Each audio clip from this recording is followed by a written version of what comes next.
ఏకైకాత్మనః కర్మ తొలయిత్వాశ్రమం పురా రాజానః పర్యుపాసంత దృష్టాంతవచనే స్థితా. తమ తమ ఆశ్రమ కృత్యాలన్నింటినీ కూడా అన్ని ఒక్కొక్కటి త్రాసులో తూచి రాజులు న్యాయ నిర్ణయం కోసం వేచి చూస్తూ విష్ణువుని సేవిస్తున్నారు. సాధ్యాదేవా వసవశ్చాశ్వనౌ చ రుద్రాశ్వ విశ్వా మరుతాంగణాశ్చ సృష్టః పురాఖ్యాతి దేవేన దేవా క్షాత్రే ధర్మే వర్తయంతే చ సిద్ధా. అప్పుడు ఆ దేవదేవుడు సాధ్యుల్ని, వసువుల్ని, అశ్విని దేవతల్ని, రుద్రుల్ని, విశ్వే దేవతల్ని, మరుద్గుణాల్ని, సిద్ధుల్ని సృష్టించాడు. అందులో సిద్ధులు క్షత్రియ ధర్మంలో ప్రవర్తించారు. అత్ర తే వర్తయిష్యామి ధర్మమర్థ వినిశ్చయం నిర్మర్యాదే వర్తమానే దానవై కార్ణవే పురా. ఈ విషయంలో ధర్మమైన అర్థ నిశ్చయం చేయడానికి ముందు ఒక ఇతిహాసం చెప్తాను. పూర్వం ఒకసారి ప్రపంచం అంతా కూడా దానవులతో నిండి మర్యాదలు లేకుండా పోయింది. బభూవ రాజా రాజేంద్ర మాంధాతా నామ వీర్యవాన్ పురా వసుమతీ పాలః యజ్ఞం చక్రే దిదృక్షయ అనాది మధ్య నిధనం దేవన్ నారాయణం ప్రభు. అప్పుడు మాంధాత రాజుగా ఉన్నాడు. అతడు ఆది మధ్యాంతాలు లేని నారాయణుని చూడాలనే కోరికతో యజ్ఞం చేశాడు. స రాజా రాజశార్థూల మాంధాత పరమేశ్వరం జగామ శిరసా పాదౌ యజ్ఞ విష్ణోర్మహాత్మనః దర్శయామాస తం విష్ణు రూపమాస్తాయ వాసవం. రాజోత్తముడైన మాంధాత ఆ యజ్ఞంలో విష్ణు యొక్క పాదాలని తన శిరస్సుతో స్పృశించి నమస్కరించాడు. అప్పుడు విష్ణువు ఇంద్రుని రూపం ధరించి మాంధాతకు దర్శనమిచ్చాడు. సపార్థి వైవృతః సద్భిః అర్చయామాస తం ప్రభుం తస్య పార్థివ సింహస్య తస్య చైవ మహాత్మనః సంవాదోయం మహానాసీద్ విష్ణుం ప్రతి మహాద్యుతిం. మాంధాత ఉత్తమమైన రాజులతో కలిసి ఆ ప్రభువుని అర్చించాడు. ఆ మహాత్ముడికి మాంధాతకు జరిగిన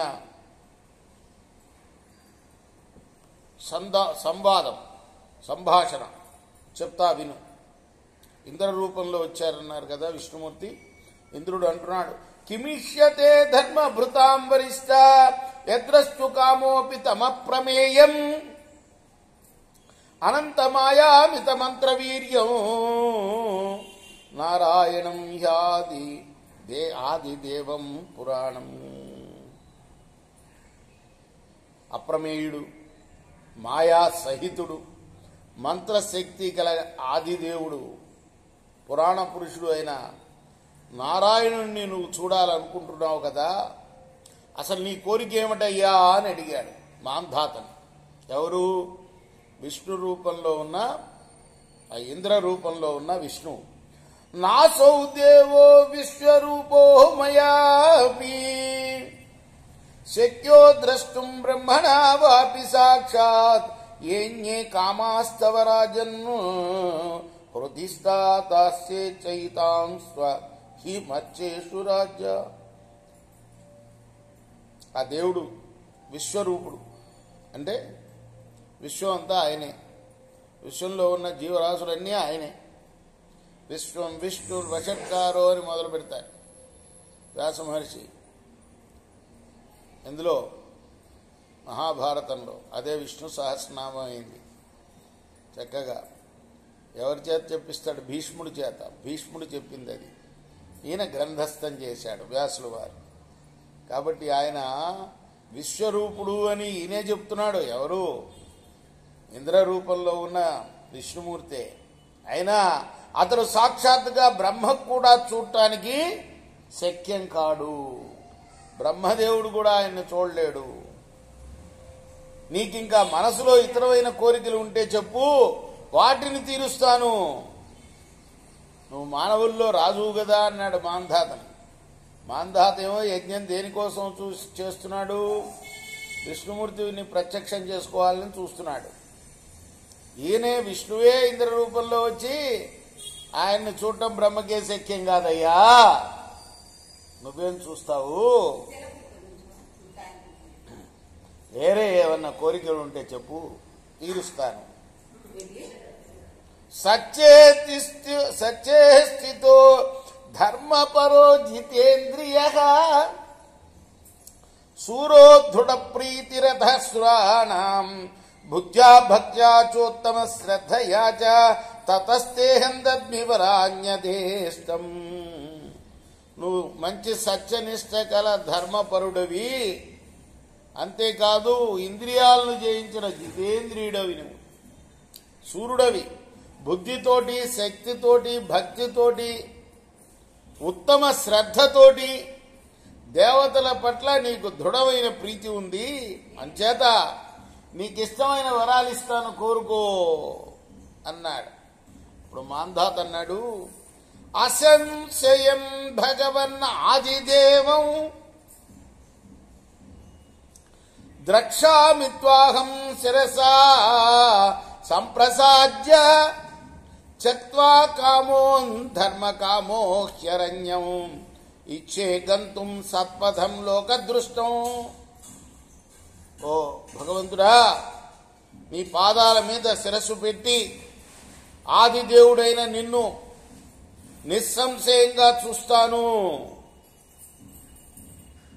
కేవలం ధర్మకామున్నై మిగిలిన కోరికలన్నీ విడిచి లోకానికంతకు కనపడే సన్మార్గమైన అరణ్యానికి వెళ్ళాలనుకుంటున్నానయ్యా.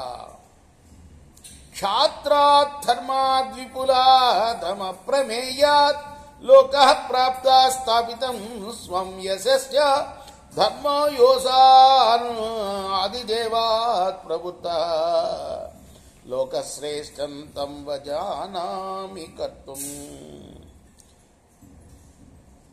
ఊహకందనంత విశాలమైన క్షత్రియ ధర్మం వల్ల నాకు లోకాలన్నీ ప్రాప్తించాయి, నా యశస్సు సుస్థిరమైంది.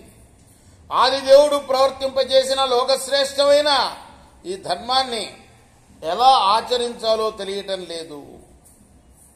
ఇంద్ర ఉవాచ, అమ్మాయిని పంపించు. అక్కడికేమో వెంకటేశ్వర స్వామికి. అదేంటి, వెళ్ళు, నువ్వు వెళ్ళి కొబ్బరికాయ కొట్టు అక్కడ.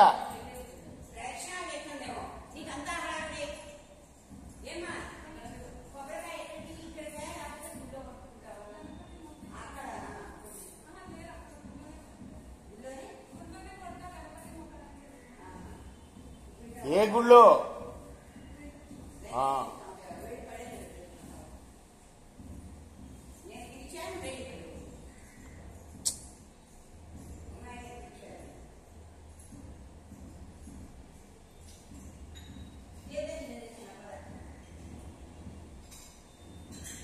క్షత్రియ ధర్మం వల్ల నాకు లోకాలన్నీ కూడా ప్రాప్తించాయి, నా యశస్సు సుస్థిరమైంది.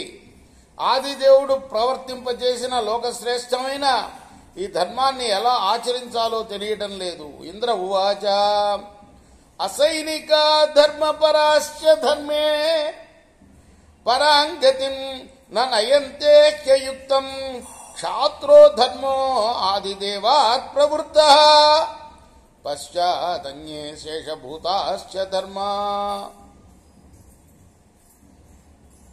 అప్పుడు ఇంద్రుడు అన్నాడు, రాజులు కానివారు ధర్మపరులైన ధర్మాన్ని పరమగతికి చేర్చలేరు. ఎంచేతనంటే క్షాత్ర ధర్మం ఆదిదేవుడు ప్రవర్తింపజేసింది, మిగిలిన ధర్మాలన్నీ కూడా తర్వాత వచ్చినవి, అవన్నీ కూడా శేషభూతాలే. శేష సృష్ట్యాత్యంతవంతో క్షనంత సప్రస్తార క్షాత్ర ధర్మ విశిష్ట అస్మిన్ ధర్మే సర్వధర్మ ప్రవిష్ట తస్మాత్ ధర్మం శ్రేష్టమిమం వదంతి. ఇదంతా ఎవరెవరికి చెప్తున్నారంటే భీష్ముడు వారు ధర్మరాజుకు చెప్తున్నాడు. అంపశయ్యమున్న మీద ఉన్న భీష్ముడు ఎందుకు చెప్తున్నాడు అంటే, ధర్మరాజుకు విరక్తి వచ్చేసింది, రాజ్యం పరిపాలించను అన్నాడు. అంటే కృష్ణుడే కాదు, పంచపాండవులు 1కి 4 సార్లు, ఇంకా వ్యాసుల వారు అందరూ చెప్తారు, వద్దయ్యా నువ్వు ధర్మమే ఆచరించావు, క్షత్రియ ధర్మాన్ని నువ్వు చేశావు, రాజువు కాబట్టి నీ శత్రువుని నువ్వు చంపావు, అది తప్పు ఎందుకు అవుతుందయ్యా? నీ బంధువులు చనిపోయారంటే శత్రువర్గంలో ఉన్నారు కాబట్టి చనిపోయారు, అంతే కదా అని ఎంత నచ్చ చెప్పినా ఆయనకి సంతృప్తికరంగా లేదు.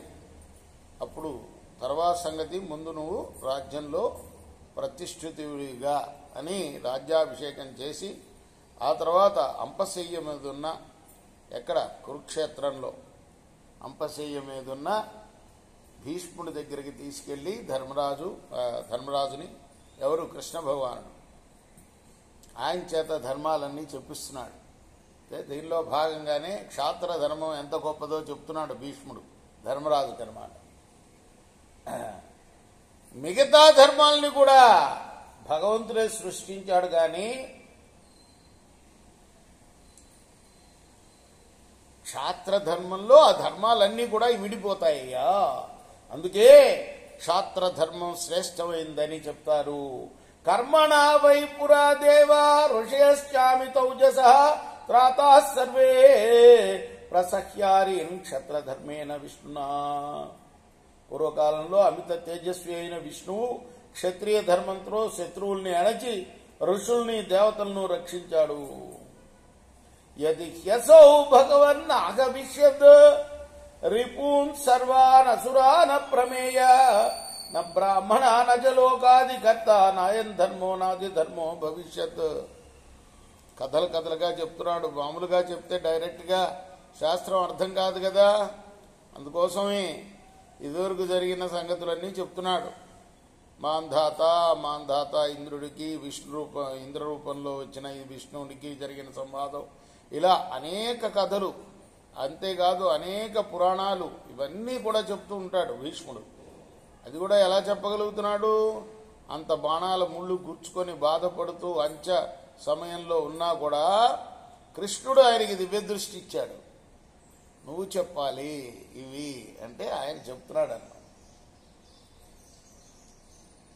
అప్రమేయుడైన విష్ణువు శత్రువులైన రాక్షసులందరినీ చంపకపోతే బ్రాహ్మణులు లేరయ్యా. లోకానికి ఆదికర్త బ్రహ్మ లేడు, ఆది ధర్మమైన ఈ క్షత్రియ ధర్మం కూడా లేదు. ఈ మాముర్వీనా జయద్విక్రమేణ దేవశ్రేష్ఠ సాసురామాది దేవా చాతుర్వర్ణ్యం చాతురాశ్రమ్య ధర్మ సర్వేన శుర్బ్రాహ్మణానాం వినాశాత్. ఆద్దేవుడైన విష్ణువు తన పరాక్రమంతో రాక్షసులను జయించి భూమిని గనక రక్షించకపోతే అసలు బ్రాహ్మణులు మిగిలేవారే కాదు. దాంతో చాతుర్వర్ణ్యాలు కూడా లేకుండా పోయేవి, చతురాశ్రమ ధర్మాలు కూడా ఉండేవి కాదు. నష్టా ధర్మాస తథా శాశ్వతాస్తే క్షాత్రేణ ధర్మేణ పునః ప్రవృద్ధ యుగే యుగే ఆది ధర్మ ప్రవృత్వ లోకజ్యేష్టాం క్షాత్రధర్మం వదంతి. ఎన్నో విధాలుగా నష్టపోయిన శాశ్వత ధర్మాలన్నీ కూడా క్షాత్రధర్మంతో మళ్లీ వృద్ధి పొందాయ్యా. ఇలా ప్రతి యుగంలో కూడా ఆది ధర్మాలు ప్రవర్తిస్తున్నాయి. అందుకే లోకంలో క్షత్రియ ధర్మం శ్రేష్టమైనదని చెప్తారు. ఆత్మత్యాగ సర్వభూతానుకంపా లోకజ్ఞానం పాలనం మోక్షణం చ విషన్నానాం మోక్షణాం పీడితానాం క్షాత్రే ధర్మే విద్యతే పార్థివారాం. యుద్ధంలో శరీరం విడవడం, సర్వప్రాణుల మీద దయ, లోకజ్ఞానం, ప్రజారక్షణం, దుఃఖితులకు పీడితులకు బాధల నుండి మోక్షం కలిగించడం, ఇవన్నీ కూడా క్షత్రియ ధర్మంలో కనబడే లక్షణాలు. నిర్మర్యాద కామమన్యు ప్రవృత్త భీతారాజ్ఞో నాధిగచ్చంతి పాపం శిష్టాశ్చాన్యే సర్వధర్మోపపన్న సాధ్వాచారా సాధు ధర్మం వదంతి. మర్యాద లేని వాళ్ళు, అలానే కోపంతో కోరికలతోటి ప్రవర్తించేవారు, వీళ్ళు కూడా రాజు యొక్క భయం ఉంటే పాపం చేయరు, పాపం పొందరు. ఇతరుల ధర్మాలన్నింటినీ పొంది సదాచారాలు గల శిష్యులు అవుతారు. అందుకే ఈ ధర్మం మంచిదని చెప్తారు. అంటే సారాంశం ఏంటంటే రాజధర్మం గొప్పది. రాజు ధర్మాన్ని ఆచరించాలి, ఆచరింపచేయాలి కదా. రాజభయం ఉంటే పాపం చేయరు, పుణ్యాలే చేస్తారు కదా. రాజు దండిస్తాడు, నన్ను దొంగతనం చేస్తే నన్ను ఉరితీస్తాడు అనే భయం ఉంటే దొంగతనం చేస్తాడా? చేయడు. ఈరోజు కూడా కొన్ని రాజ్యాలు ఉన్నాయి, రాజులు ఉన్న రాజ్యాలు, అక్కడ ఉరిశిక్షలు అమలు జరుగుతున్నాయి తెలుసా. అరేబియా దేశాలు ఉన్నాయి కదా, అట్లా దుబాయి ఇటువంటి దేశాలన్నీ, అక్కడ దొంగతనం ఉండదు. దొంగతనం చేస్తే ఉరితీయటమే అందరి మధ్యలో, అంత చేతులు నరకడం ఇట్లా. కాబట్టి రాజధర్మమే అన్నిటికన్నా గొప్పది. రాజధర్మాన్ని కనుక మరి రాజు ఆచరిస్తే అన్ని ధర్మాలు అందులోనే విడిపోతాయి. అందరూ కూడా ధర్మాత్ములు అవుతున్నారు అంటే వాళ్ళ ధర్మాలను వాళ్ళు ఆచరిస్తున్నారు అంటే కారణం రాజధర్మమే అని చెప్తున్నాడు అనమాట. ఇంద్ర రూపంలో ఉన్న విష్ణుమూర్తి ఎవరికి చెప్తున్నారు? మాంధాత్ అనే పెద్ద రాజు, పేరున్న రాజు ఆయన. ఈ కథని భీష్ముడు ధర్మరాజుతోటి చెప్తున్నాడు. అట్లా ఉదాహరణలు చెప్తే కదా ఆయనకి మనసు మారేది. ధర్మరాజుకి ధర్మరాజు సన్యాసం తీసుకోవాలి అనుకున్నాడు. సన్యాసం తీసుకుంటాం ఏంటయ్యా, చక్కగా రాజ్యాన్ని పరిపాలించు. ఈ ధర్మం సన్యాస ధర్మం కన్నా, గృహస్థ ధర్మం కన్నా, బ్రహ్మచర్య ధర్మం కన్నా గొప్పదయ్యా ఇది. ఆశ్రమాల కన్నా ఈ ఆశ్రమం మంచిది. నువ్వు ఆ ధర్మాల కన్నా కూడా, ఏ ధర్మాలు? బ్రాహ్మణ ధర్మం కన్నా, సన్యాస ధర్మం కన్నా, బ్రహ్మచారి ధర్మాల కన్నా ఇది గొప్పది అని ఉదాహరణ పూర్వకంగా చెప్తున్నాడు అన్నమాట. ఆత్మత్యాగ సర్వభూతానుకంపాలోక జ్ఞానం పాలనం మోక్షణం చ విషన్నానాం మోక్షణం పీడితానాం క్షాత్రే ధర్మే విద్యతే పార్థివానాం. యుద్ధంలో శరీరం విడవడం, సర్వప్రాణుల మీద దయ, లోకజ్ఞానం, ప్రజారక్షణం, దుఃఖితులకు పీడితులకు బాధల నుండి మోక్షం కలిగించడం, ఇవన్నీ కూడా క్షత్రియ ధర్మంలో కనబడే లక్షణాలయ్యా. ఎంత మెల్లమెల్లగా చెప్తున్నాడో చూడండి విషయాన్ని. రాజు అనేవాడికి శరీరం విరవడం ధర్మం, ఎక్కడ యుద్ధంలో అది తప్పేం కాదు. అంటే ఈయన ఉద్దేశం ఏంటంటే నా వైపు వాళ్ళని కోట్ల మందిని చంపుకున్నాను, నా బంధువుల్ని వాళ్ళ వైపు వాళ్ళని చంపుకున్నాను అని కదా. కాబట్టి అది క్షాత్రధర్మం అయ్యా, చాలా గొప్ప ధర్మం అది.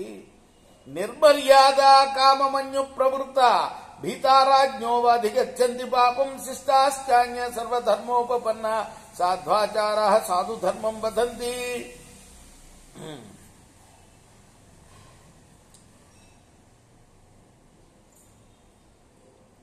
మర్యాద లేని వాళ్ళు, కామక్రోధాలతో ప్రవర్తించేవాళ్ళు, వీళ్ళందరూ కూడా రాజభయం ఉంటే పాపం చేయరు, పాపాన్ని పొందరు.